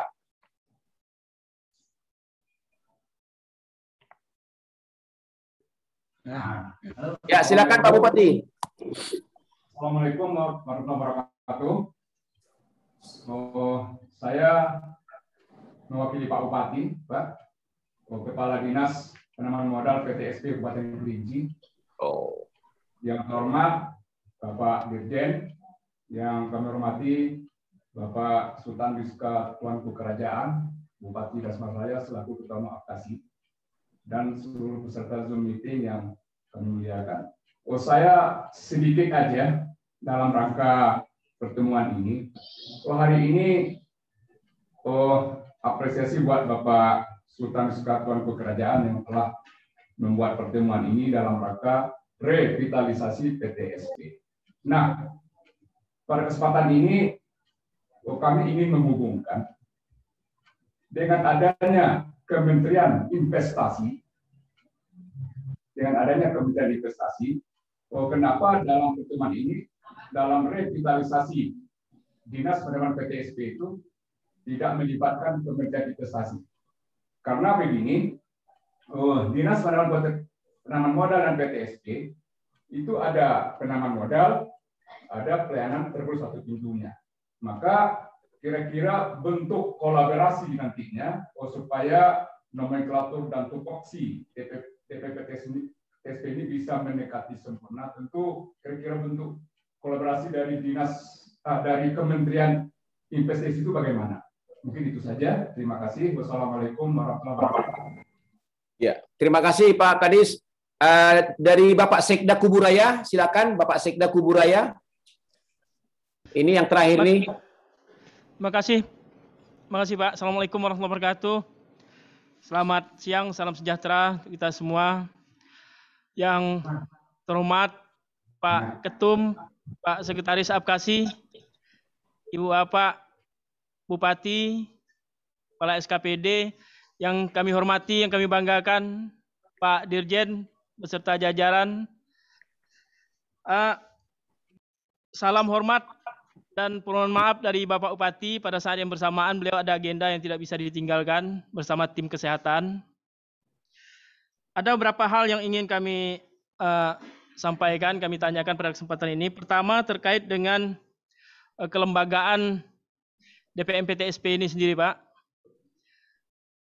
Kami berharap karena sudah ada juga edaran dari Kemenpan bahwa paling lambat akhir Juli ini kita sudah implementasi untuk jabatan fungsional, dan sisa waktu 2 bulan ini kami mencoba menyempurnakan SOTK kami. Nah, kami berharap juga terkait dengan semua pedoman, termasuk rancangan Permendagri tadi, mudah-mudahan secepatnya juga bisa kami dapatkan untuk penyempurnaan struktur DPM-PTSP ini. Kemudian mohon juga pencerahan terkait dengan pembinaan jabatan fungsional DPM-PTSP ini sendiri, Pak. Di mana ada 2 bidang di sini, ada 2 jenis jabatan fungsional. Terkait dengan penanaman modal, ini dibina oleh Kementerian Investasi pembinanya. Sedangkan sektor perizinan, unit pembinanya adalah Kemendagri. Nah, berarti ada 2 kementerian di sini yang akan membina fungsional di DPM-PTSP. Nah, mungkin ini mohon pencerahan juga bagaimana teknis selanjutnya, sehingga begitu ditetapkan ini, semua sudah bisa running, Pak. Tidak ada keraguan lagi di staf kita yang akan menjabat jabatan fungsional ini. Jadi termasuk angka kreditnya, pembinaan teknis dan lain sebagainya. Kami berharap bisa disatukan, Pak, unit pembinanya ini, karena satu kelembagaan. Kemudian terkait dengan sistem pelayanan sendiri, Pak. Nah, saat ini kita memang sedang akan masuki masa akhir pelayanan untuk di beberapa perizinan di daerah. Nah, masih ada keraguan di kami, masih ada mungkin salah penafsiran ya terkait dengan proses perizinan yang menjadi kewenangan daerah mestinya. Ini apakah tetap dilaksanakan di daerah atau sudah ditarik juga ke pusat? Contoh gini, Pak. Terkait dengan perizinan permohonan menara telekomunikasi misalnya. Ini memang menjadi kewenangan pusat ya terkait dengan izin operasionalnya. Tetapi terkait dengan perizinan pendukungnya seperti izin lingkungan dan lain sebagainya, ini apakah ditarik juga ke pusat atau ini tetap berada di daerah?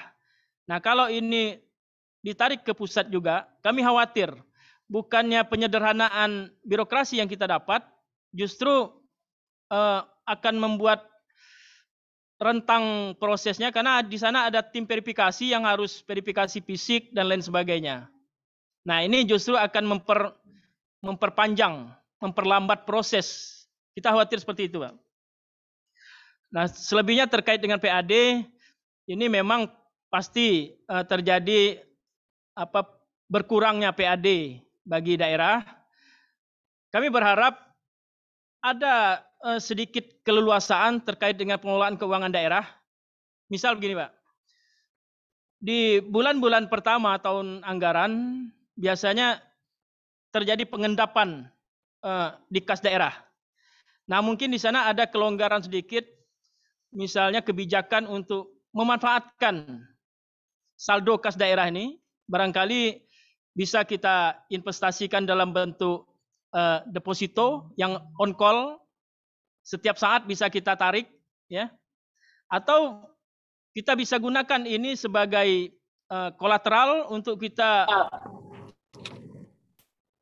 mendapatkan pembiayaan pembangunan daerah misalnya. Nah, ini mohon pencerahan, Pak, barangkali wacana ini bisa diberikan kelonggaran gitu. Mohon dipersingkat ya, Pak. Demikian, makasih Pak Sekretaris. Baik. Terima kasih, kurang lebih mohon maaf. Wassalamualaikum warahmatullahi wabarakatuh. Baik, terima kasih Pak Sekda. Terakhir mungkin dari Bapak Bupati Ngawi. Silakan Bupati Ngawi.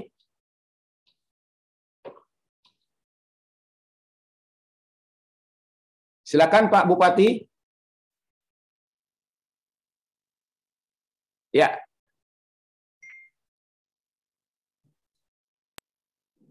Kebumen izin bertanya Pak Simanjorang. Oh, Bupati Kebumen. Ya.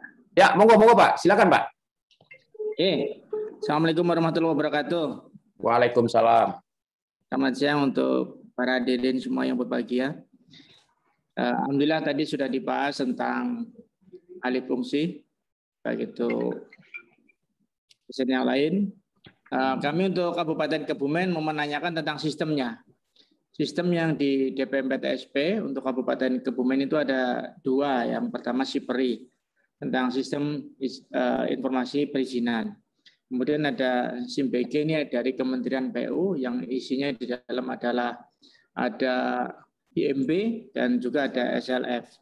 Kedua sistem tersebut sampai sekarang kami masih belum terintegrasi dengan baik dengan OSS Kementerian PKPM. Mohon pencerahannya ataupun ada sistem yang betul-betul dapat diturunkan untuk seluruh kabupaten. Itu saja Pak Simanjorang, terima kasih dan seluruh hadirin. Matur nuwun Pak Arief. Bupati Ngawi masih ada? Bupati Ngawi?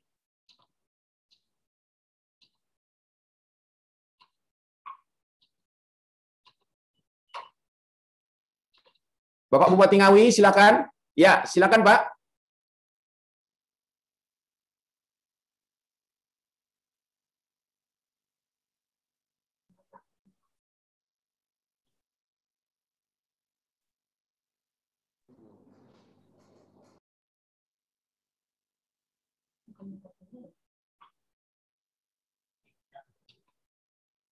Oke.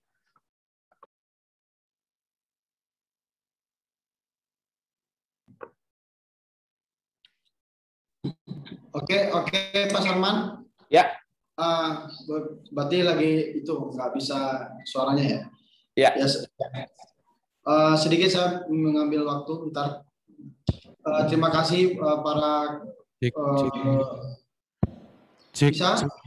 Bisa Pak Bupati?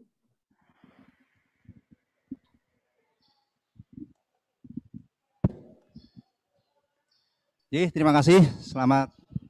Selamat siang. Assalamualaikum warahmatullahi wabarakatuh. Waalaikumsalam warahmatullahi wabarakatuh. Izin menyampaikan kami dari Kepala Dinas DPM PTSP Kabupaten Ngawi menyampaikan terkait dengan apa yang Bapak sampaikan tadi. Yang pertama bahwa untuk Kabupaten Ngawi ini masa pelantikan Bupati ini kan di bulan Februari. Kemudian untuk merubah ke mutasi pejabat yang baru ini kan harus menunggu 6 bulan. Jadi mohon pencerahannya yang terkait dengan yang akan diberlakukan efektif segera di dalam OSS yang model sistem resiko RBA ini.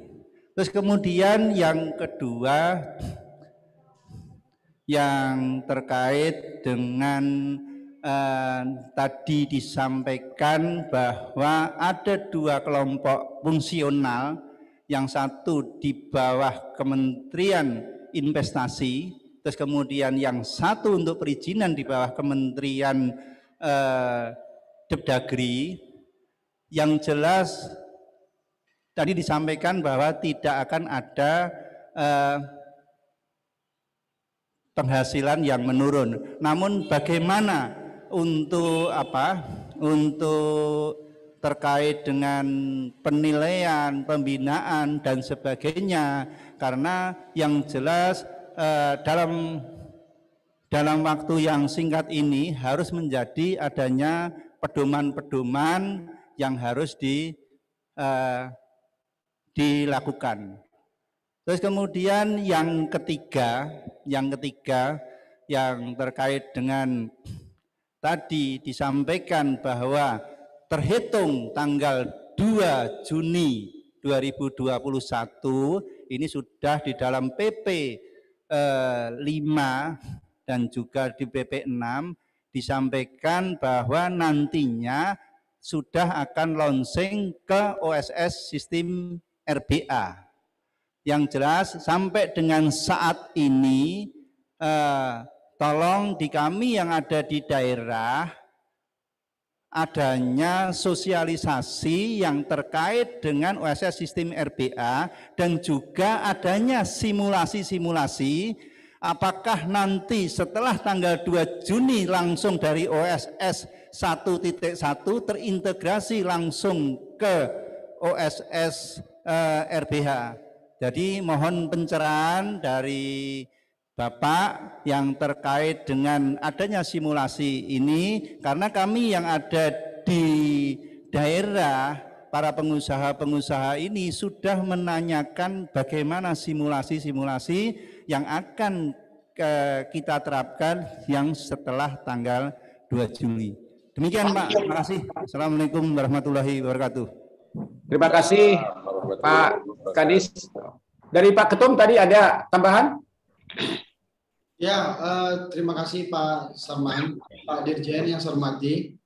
Karena waktu kita dibatasi juga, saya paham sekali kawan-kawan di daerah mempunyai pertanyaan, saya rasa hampir sama, masalah fungsional dan bagaimana pelayanan PT PSP nanti berjalan sesuai yang kita minta, sesuai arahan Presiden.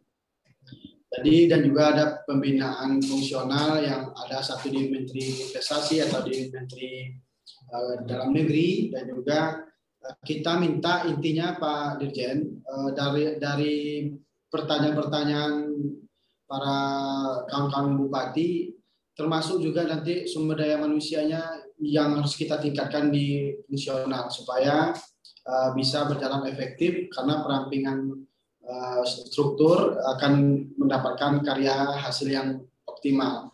Nah ini termasuk perizinan-perizinan yang dihapus karena PAD-PAD kita turun, dan juga insentif yang tadi ditanyakan Bupati Goa, yang bagaimana aturan penghitungannya juga nanti harus kita koordinasikan dengan baik. Nah saya rasa Pak Dirjen sangat paham sekali masalah yang kita hadapi ini, dan juga kita intinya di Apkasi mendukung penuh kebijakan dari pemerintah pusat. Nah dalam hal ini Pak Dirjen, saya karena jam 11.50 akan ada Fitcon lagi, jadi saya minta jawaban singkat dari Pak Dirjen dan juga nanti tertulis, biar kita pun dari Apkasi sudah membuat secara tertulis, akan kami serahkan kepada Pak Dirjen untuk bagaimana masukan-masukan dari kawan-kawan Apkasi supaya nanti ada win-win solutionnya, dan untuk PP nomor 6 tahun 2021 ini bisa kita laksanakan dengan sebaik mungkin. Saya rasa itu Pak Dirjen, terima kasih. Baik. Ya, silakan Pak Dirjen, mungkin sekitar 5-7 menit Pak. Baik. Pembentukan organisasi ini mengantisipasi dari fungsi-fungsi yang ada padanya. Jadi nanti tolong Aceh jangan kita perdebatkan antara urusan pemerintahan dengan fungsi penanaman modal, ya kan? Yang penting pada DPM PTSP itu yang sekarang sudah ada, fungsinya apa? Ya, ada 2 tupoksi utamanya, yaitu penanaman modal, yang satu lagi adalah perizinan, yang sudah ada dalam satu organisasi itu. Kalau kita pecahkan organisasinya, justru nanti menjadi rancu, Pak, kawan-kawan dari Aceh ya, seperti itu. Nah, kemudian dari Dairi.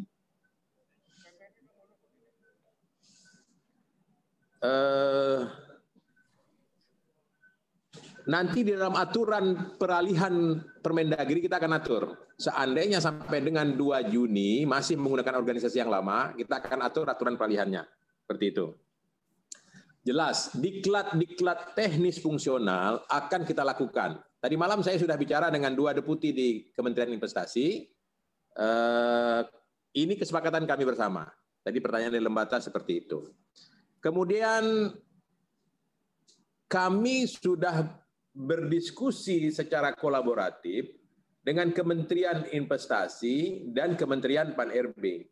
Bahkan dalam rangka menuntaskan jabatan fungsional yang 2 tadi, itu tim kami bersama. Timnya diteken Pak Menteri Dalam Negeri. Jadi tim yang diteken Pak Menteri Dalam Negeri itu ada kami Kemendagri, ada kawan-kawan Kementerian Investasi, dan ada Kemenpan RB. Jadi kolaborasi itu sudah dibangun sejak awal. Seperti itu tadi ya yang dari Kerinci. Kemudian Ngawi.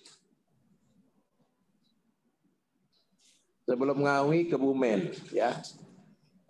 Hari ini Kementerian Investasi bersama Indosat sedang membangun sistem itu, menyempurnakan aplikasi-aplikasi di daerah. Jadi memang dalam proses. Jadi wajar tadi Pak Bupati Kebumen kalau memang dalam pelaksanaannya itu masih dalam proses terintegrasi, masih ada yang belum terintegrasi. Itu kita sangat paham. Kemudian Pak Sekda Kuburaya tadi ya, kalau perintah Presiden, berapapun uang yang ada di dalam kas daerah, Bapak Presiden perintahkan segera dibelanjakan sesuai dengan RKA di anggaran. Jadi menyimpan uang di bank yang mendapatkan bunga yang sangat rendah itu, menurut teori pembangunan itu tidak sangat efektif. Karena itu perintah Presiden gunakan uang sesuai dengan RKA. Kenapa? Karena sesungguhnya RAPBD dan APBD kita itu memang untuk 12 bulan.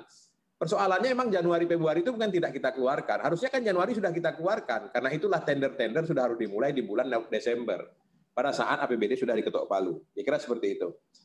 Nah, tidak ada persoalan antara 6 bulan jabatan masa menunggu mutasi oleh Pak Bupati. Pada hari ini kepala PTSP-nya yang bernama A ya dialah kepala PTSP. Ya kira seperti itu. Jadi tidak ada tak terpengaruh dengan 6 bulan sebelum mutasi atau 6 bulan setelah mutasi. Jadi itu silakan saja. Nanti pada saat mutasi boleh dilaksanakan, apabila dia sesuai dengan prosedur silakan. Pada saat mutasi belum boleh dilaksanakan karena memang prosedurnya belum boleh ya tidak ada gangguan atas organisasi. Nah, kelompok fungsional yang 2 tadi, pembinanya 2, dan jangan dikhawatirkan karena sesungguhnya jabatan fungsional ini tidak ada yang pembinanya hanya 1, tidak. Karena di dalam organisasi kita itu kan bukan hanya 2 fungsional tadi. Ada fungsional arsiparis, itu pembinanya arsip, dan lain sebagainya. Dalam konteks pembinaan dan pengawasan pelaksanaan otonomi daerah, itu ada yang dikenal dengan pengawasan dan pembina umum, yaitu Kementerian Dalam Negeri. Pembina dan pengawas teknis adalah kementerian dan lembaga teknis. Itu kira-kira kerangka berpikir skala besarnya seperti itu. Jelas, sosialisasi, simulasi-simulasi telah mulai dilaksanakan, terutama oleh Kementerian Investasi, tapi mungkin belum menjangkau ke semua kabupaten. Karena ini sedang berlangsung. Seperti sampai ditanyakan yang ketiga tadi oleh DPM PTSP Kabupaten Ngawi. Terima kasih Pak Ketua Apkasi yang telah memberikan banyak saran, banyak pertanyaan dan pendapat. Dan nanti kami masih akan menunggu kalau memang ada tertulis, semuanya akan kita diskusikan untuk menjadi bahan masukan. Terima kasih sekali atas kebersamaan kita pada hari ini, dan tentunya ini akan menjadi tali silaturahim yang akan kita buka pada kesempatan-kesempatan selanjutnya. Terima kasih. Assalamualaikum warahmatullahi wabarakatuh. Baik, terima kasih Pak Dirjen. Mungkin Bapak Ibu Bupati yang mungkin masih belum sempat ada waktu untuk bertanya secara langsung, kami mohon dapat disurati kepada Apkasi, dan nanti juga akan kita teruskan secara resmi kepada Pak Dirjen. Baiklah Bapak Ibu sekalian, sebelum kita tutup acara ini, kita minta Pak Ketua Umum untuk menyampaikan kata-kata penutup. Silakan Pak Ketum. Ya, terima kasih Pak Sarman, terima kasih Pak Dirjen, terima kasih para pengurus Dewan Apkasi, Pak Sekjen, Bu Bendung, dan Bapak Ibu yang hadir yang saya hormati. Alhamdulillah, terima kasih banyak bahwasanya kita mendapatkan pencerahan dari Pak Dirjen, dan juga kita berharap apa yang telah disampaikan oleh kawan-kawan dari Dewan Pimpinan Apkasi untuk bisa kita akomodir dan kita buat secara surat tertulis, nanti akan kami serahkan kepada Pak Dirjen. Nah, supaya ini ada secara tertulisnya, dan hari ini secara tulisan kita sampaikan secara bersama.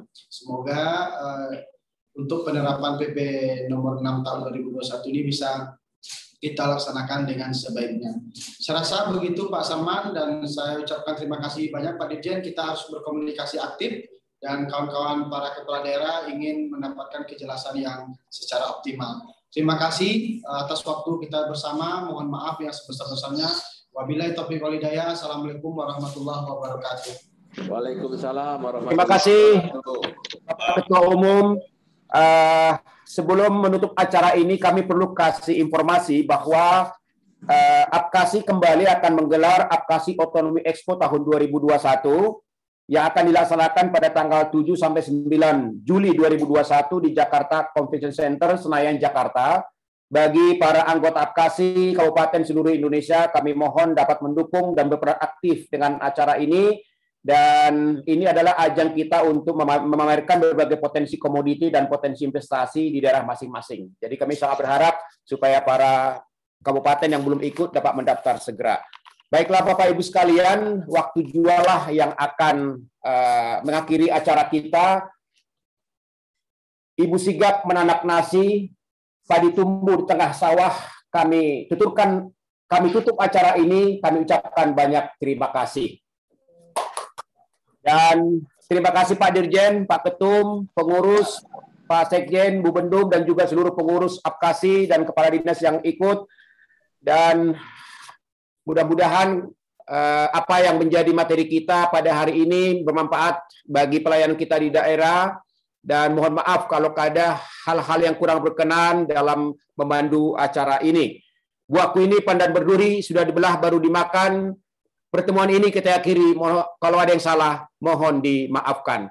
Sekian dan terima kasih. Dengan ini acara kita tutup. Wabillahi taufiq wal hidayah. Wassalamualaikum warahmatullahi wabarakatuh. Salam sehat dan semangat selalu. Terima kasih. Daun sirih tumbuh di batu. Terima kasih, thank you.